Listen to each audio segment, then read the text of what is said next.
नमस्कार, Bihar in shorts देख रहे हैं आप। मैं हूं आपके साथ अनिकेत कुमार। आज तेजस्वी यादव और चिराग पासवान की मुलाकात हुई है, जिसके बाद कयास काफ़ी ज़्यादा तेज हो गए हैं कि क्या राजनीतिक समीकरण बिहार में नया बन सकता है। आपको बता दें कि जब लोजपा में टूट हुआ, जिसके बाद चिराग पासवान अलग थलग हो गए, पशुपति पारस को केंद्र में मंत्री बनाया गया, राष्ट्रीय अध्यक्ष बनाया गया, जिस तरीके से चिराग पासवान अकेला पड़ गए थे, तो राजद ने उनको अपना हाथ थामने का कई बार ऑफर भी दिया था। लालू प्रसाद यादव ने कही थी, तेजस्वी यादव की तरफ से भी बयान आया था, तेज प्रताप यादव की तरफ से बयान आया था, कई तरह से जो बातें थी वो सामने आई थी। हालांकि चिराग पासवान ये हमेशा कहते रहते थे कि वो बाद की बात है, फिलहाल मैं आशीर्वाद यात्रा करूँगा, अकेला ही मैं बिहार का यात्रा करूँगा, वो चुनाव के दौर में देखा जाएगा, जब बात की भविष्य की बात होगी तो देखी जाएगी। ऐसे में आज तेजस्वी यादव और चिराग पासवान की एक बार फिर से मुलाकात हुई है। हालांकि मुलाकात का जो कारण है ये बताया गया है कि महज निमंत्रण देने के लिए, रामविलास पासवान की वर्सी का निमंत्रण देने के लिए चिराग पासवान तेजस्वी यादव से मिले हैं, मगर जो कयासें हैं वो तेज है कि ये महज एक निमंत्रण वाली मुलाकात नहीं हो सकती है। दोनों के बीच कुछ राजनीतिक समीकरण बन सकते हैं, जिसको लेकर पत्रकारों ने उनसे सवाल पूछ दिया कि क्या तेजस्वी यादव और चिराग पासवान एक साथ आ सकते हैं, क्या बिहार में नया समीकरण देखने को मिल सकता है। आपको बता दें कि तेजस्वी यादव और चिराग पासवान अंदर बातचीत करने के बाद एक साथ पत्रकारों के बीच में आए थे, जब पत्रकारों ने उनसे ये सवाल पूछ दिया, जिसके बाद तेजस्वी यादव ने साफ तौर पे कह दिया कि जो लालू यादव ने पहले कह दिया वो तो कह देता। कहीं ना कहीं तेजस्वी यादव के मन में ये बातें जरूर चल रही थी कि चिराग पासवान साथ आए, उनकी बातों से जाहिर भी हो, मगर चिराग पासवान आज भी इस बात से बचते नजर आए। क्या कुछ कह रहे हैं दोनों, जरा एक बार आप सुनिए। देखिए, सबसे पहले आज यहाँ आने का कारण मैं स्पष्ट रूप से आप सबके सामने रख दूं। आप सब जानते हैं कि मेरे नेता, मेरे पिताजी के स्वर्गवास को लगभग साल होने को आ रहा। 8 अक्टूबर को उनका निधन हुआ था और हम लोग के यहाँ जो परंपरा है 11वें-12वें महीने में हम लोग बरखी करते हैं और बरखी का कार्यक्रम आगामी 12 तारीख को आयोजित हो रहा है। और उस सिलसिले में मेरे पिताजी की खूबसूरती उनके व्यवहार की ये थी कि सत्ता पक्ष के हों, विपक्ष के हों, सबके साथ उनके व्यक्तिगत संबंध बहुत खूबसूरत रहे। और यहाँ पर तेजस्वी भाई, इनके परिवार से एक लंबा रिश्ता रहा है। आदरणीय लालू जी से मेरे नेता, मेरे पिताजी के संबंध बहुत ही खूबसूरत, एक साथी के तौर पर, एक सहयोगी के तौर पर, समकक्ष काम करने वाले सहयोगी के तौर पर एक लंबे समय से पारिवारिक संबंध रहे हैं। इस नाते मुझे लगता है मेरे नेता अगर आज जीवित होते तो कोई भी ऐसा आयोजन होता तो ज़रूर चाहते कि आदरणीय लालू जी, उनके परिवार के लोग उसमें ज़रूर सम्मिलित हों। उन्हीं का अंश हूँ, इसीलिए मैं भी उस परंपरा को निभाना चाहता हूँ। और आज तेजस्वी भाई से मुलाकात का कारण भी यही रहा कि मैं आया हूँ इनको आमंत्रित करने के लिए कि 12 तारीख को जो बरखी का कार्यक्रम रखा गया है उसमें ये आएँ। कल संभवतः दिल्ली में मेरी आदरणीय लालू जी से भी मुलाकात करूँगा।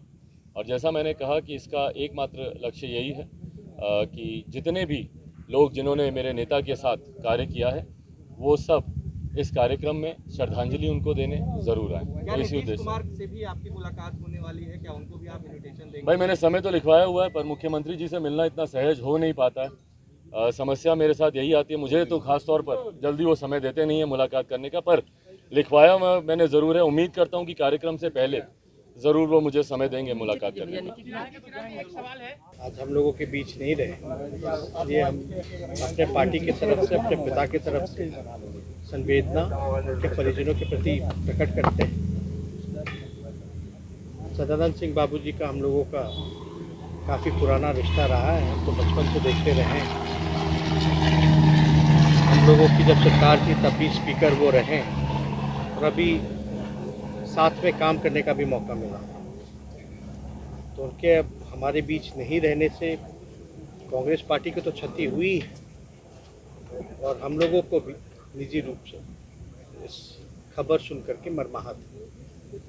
और जैसा आप जान रहे हैं कि हम सब लोगों के अभिभावक, हम लोगों के नेता रहे हैं रामविलास पासवान जी, और उनकी पहली बरखी है, तो इस अवसर पर चिराग पासवान जी मिलने हम लोगों से आए हैं। और एक पुराना रिश्ता रहा जिसका जिक्र इन्होंने किया ही है, तो हम लोग तो घर के लोग हैं और आज उनको कितना भी याद किया जाए पासवान जी को, क्योंकि हम जब पहली राजनीति में हम लोग आए थे, 2010 का चुनाव था, तो साथ में ही हम लोगों ने काफ़ी जो है कैंपेन उनसे सीखने का काफ़ी हम लोगों को मौका मिला। तो जाहिर सी बात है कि बरखी जो है मनाई जाएगी। इस अवसर पर जो है न्योता हम लोगों को देने आए हैं चिराग जी, और जैसे इन्होंने बताया कि राष्ट्र अध्यक्ष जी लालू जी से भी इनकी मुलाकात होगी। अब लालू जी की सेहत में भी सुधार हो रहा है और सेहत ठीक रहा तो वो भी बरखी में जो है सम्मिलित होंगे, क्योंकि उस दौरान शामिल नहीं हो पाए क्योंकि आप लोग सब लोग जाने थे लालू जी जेल में भी थे, तबीयत भी ठीक नहीं थी। लेकिन काफ़ी खबर सुन करके उस समय से ही और महत रहे, पुराने साथी रहे लोग काम किए हुए।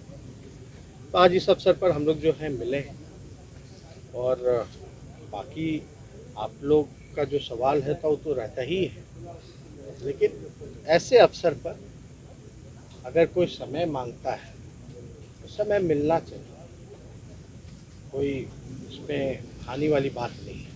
लालू जी ने कहा था कुछ दिन पहले कि वो उनकी इच्छा है कि चिराग और तेजस्वी साथ आए, तो क्या बिहार में नए राजनीतिक समीकरण भी देखने को मिल सकते हैं क्या? आपने भी कहा था कि डिसाइड तो चिराग पासवान को करना है। आगे चिराग और तेजस्वी एक साथ दिखेंगे। अरे भाई हम तो जो कहना था वो तो हम लोगों ने कह दिया। अब जब लालू जी ने जो बात कह दी उसके बाद तो हम कोई बात कह ही नहीं सकते। और जाहिर से बात तो आपने चिराग पासवान और तेजस्वी यादव दोनों को सुना, दोनों ने साफ तौर पे बातें कही। हालांकि तेजस्वी यादव ने बात कह दिया है कि जो डिसीजन लालू यादव ने ले लिया है, जो बात लालू यादव ने कह दी है वो बातें कह दी है तेजस्वी यादव, उससे कुछ भी पलट नहीं सकते हैं। मगर चिराग पासवान ने एक बार फिर से साफ किया कि आप लोग इसे राजनीतिक समीकरण न समझे, राजनीतिक मुलाकात न समझे। एक भाई दूसरे भाई से मिलने आया था, तमाम बातें वो कह रहे थे कि बस निमंत्रण कार्ड देने हम आए थे। हालांकि राजनीतिक समीकरण को लेकर के चिराग पासवान बचते दिखे। अब देखना है कि क्या आने वाले समय में दोनों एक साथ आ सकते हैं। फिलहाल दोनों के बोल मिल रहे थे। बहरहाल आप हमारे साथ बने रहे, हमारे यूट्यूब चैनल को सब्सक्राइब कर ले, फेसबुक पेज को लाइक कर दे, इस वीडियो को ज़्यादा से ज़्यादा शेयर करें। धन्यवाद।